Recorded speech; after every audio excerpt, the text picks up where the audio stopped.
আসসালামু আলাইকুম মনুরা, মুই তো চলে এলাম তোমরা লগে।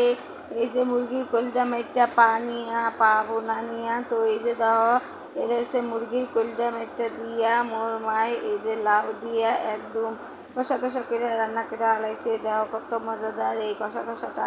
তো এই যে দিয়ে দিল তেল, পরিমাণ মতো তেল দিয়ে দিল। তো তোমরা কেউ কি খাইছো মুরগির কলিজা মাইটা পা দিয়া কষা কষা লাউ দিয়া? তো লাউ তো আমগো নবী হজরত মোহাম্মদ সাল্লাল্লাহু আলাইহি ইসলামের বেশ মজার একটা সবজি। তো এই যে দেখো, তো এই লাউ দিয়ে আজকে মোর মায় একদম রান্না করে হালাইলো মুরগির কলিজা মাইটা পা দিয়ে একদম কষা কষা করে মনুরা রান্না করে হালাইলো, বুঝছো নি মনুরা? তো এই যে দেখো পেঁয়াজটারে তেলের মধ্যে একদম ভাজা ভাজা করে নিতেছে। তোমরা পেঁয়াজটারে তেলের মধ্যে সুন্দর মতো করে ভাজা ভাজা করবা।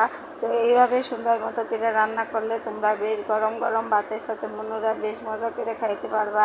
তারপর রুটির সাথে, পরোটার সাথে, যে কোনো কিছুর সাথে। এই যে দিয়ে দিল আদা রসুন বাটা, আর দিয়ে দিল এটা হচ্ছে মানে রসুন বাটা। তো এই যে দেখা দিয়ে এই যে তেজপাতাটা দিয়ে দিল, এই যে দিয়ে দিল অল্প পানি, পরিমাণ মতো পানি মনুরা। তো এই যে পরিমাণ মতো পানি দিয়ে দিল, পানি দিয়ে মানে এই যে নাড়াচাড়া করে নিতেছে। দেখো এই যে নাড়াচাড়া করে দিয়ে নিতেছে। 1 টেবিল চামচ দিয়ে দিল লাল মরিচের গুঁড়া, আর দিয়ে দিল হলুদ মরিচ, ধনিয়ার গুঁড়া 3 টেবিল চামচ দিয়ে এখন মশলাটাকে ভালো মতো করে সুন্দর মতো করে মনুরা কষাই নিব। দিয়ে দিল স্বাদ মতো লবণ, পরিমাণ মতো লবণ দিয়ে দিল। দিয়ে এখন এই যে মশলাটাকে সুন্দর মতো করে কষাই নিব। তো তোমরা মশলাটাকে সুন্দর মতো করে কষাই দিয়ে দিল আর কিছু পেঁয়াজ। তো এই দিয়ে এখন সুন্দর মতো করে কষাই নিব, জানি সব মশলাটা একদম পারফেক্টভাবে কষানো হয়ে যায়, বুঝছো নি মনুরা? তো এই যে মশলাটা একদম সুন্দরভাবে তো তোমার পারফেক্টভাবে কষানো হয়ে গেছে, একদম পানিগুলো একদম শুকিয়ে গেছে গা। তো এই যে দিয়ে দিব এখন এই যে মাংসগুলো, এই যে দেওয়া, এই যে দেওয়া মুরগির কলিজা মাইটা পা, এইগুলো দিয়ে দিল। দিয়ে এখন মশলার মধ্যে একদম সুন্দর মতো করে কষাই নিব মনুরা। তোমরা ভালো মতো করে একদম কষাই নিবা, বুঝছো? যেন পারফেক্টভাবে সব ভালো মতোভাবে সিদ্ধ হয়ে যায়, বুঝছো নি মনুরা? এই যে দেখো সুন্দর মতো নাইড়া চেড়ে দিল মোর মায়। এই যে দেখো মাংসটা প্রায় কষানো হয়ে গেছে। এই যে ঢাকনা খুলাইয়া একদম সুন্দর মতো করে এটা নাইড়া চেড়ে দিতেছে মোর মা। তো তোমরা এরকম সুন্দর মতো করে নাইড়া চেড়ে দিবে যেন নিচে না লেগে যায়, লেগে গেলে তো আর কিছুই মজা লাগবে না। এই যে দিয়ে দিল লাউগুলো। তো এই যে লাউগুলো দিয়ে দিল। লাউ কিন্তু এখন যে গরম পড়ছে মনুরা, এই লাউ দিয়ে যে রান্না করতেছে মোর মা এমনি এমনি না, বুঝছো?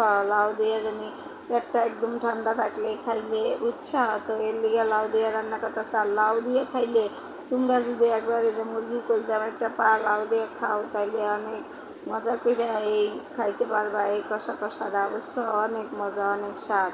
তো এই যে দিয়ে দিল হালকা অল্প পানি, পানি দিয়ে এই যে দেখো, এই যে দেখো বলা খায় পড়ছে রেখে দিয়েছিল মোর মা। এই যে লাউগুলো প্রায় সিদ্ধ হয়ে যাইতেছে। দেখো কালারটা কত সুন্দর, কত ইয়ামি। এই যে দেখো কত সুন্দর।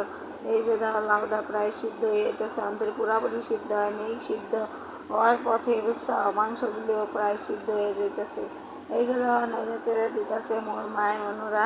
তোমরা এরকম সুন্দর মতো করে নেড়ে চেড়ে দিবা। এই যে দেখো বলক হয়ে গেছে গা, এই যে নেড়ে চেড়ে দিতেছে। তো এই যে দেখো লাউগুলি প্রায় সিদ্ধ হয়ে গেছে গা।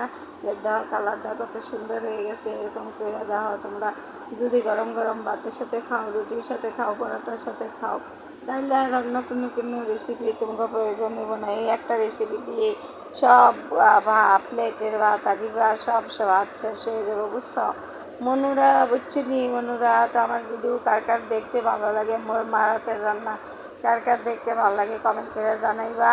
তো এই যে দেখো, এই যে দেখো লাউটা প্রায় হয়ে গেছে, মাংসটাও সিদ্ধ হয়ে গেছে। এখন মোর মাই কী করবো, এই যে দিয়ে দিল জিরার গুঁড়ো লাস্ট প্রসিংয়ে, জিরার গুঁড়ো দিয়ে এখন এই যে নেড়ে চেড়ে এখন নামায় ফেলাইবো। হয়ে গেছে লাউ আর মুরগির কলিজা মাইটা পা কষা কষা। তো কে কে খাইবা চল্লা চল্লা যাই, টাটা বাই বাই, আসসালামু আলাইকুম। সবাই ভালো থাকবেন, সবাই